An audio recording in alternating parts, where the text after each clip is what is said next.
భారత్ విమానయాన చరిత్రలోనే అతిపెద్ద ఇన్సూరెన్స్ క్లెయిమ్‌గా air India crash. Air India 787 Dreamliner crash అయినందుకు ఎయిర్ ఇండియాకి చాలా పెద్ద లాస్ అని అందరూ అనుకుంటారు. కానీ కాదు.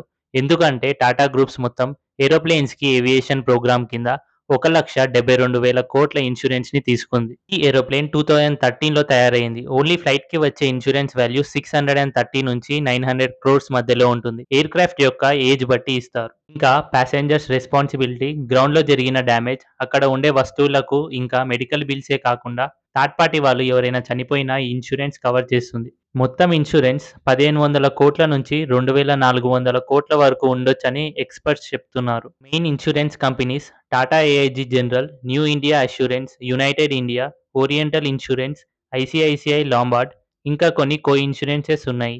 ఈ ఇన్సూరెన్సెసే క్రాష్ అయిన లాస్‌కి రెస్పాన్సిబుల్ అయితాయి. టోటల్ క్లెయిమ్ సెటిల్ అవ్వడానికి 2-3 ఇయర్స్ పడుతుంది. అయితే టాటా గ్రూప్ చైర్మన్ చంద్రశేఖర్ గారు 240 మెంబర్స్‌కి ఇండివిడ్యువల్‌గా 1 క్రోర్ అనౌన్స్ చేసిన విషయం తెలిసిందే. అయితే ఈ ఇన్సూరెన్స్ నుంచే ఎయిర్ ఇండియా ఈ అమౌంట్‌ని వాళ్ళ ఫ్యామిలీస్‌కి ఇస్తుంది. అంతేకాకుండా టాటా గ్రూప్స్ నుంచి ప్రతి ఒక్కరికి ఎక్స్‌ట్రా 25 లాక్స్ ఇస్తున్నారు.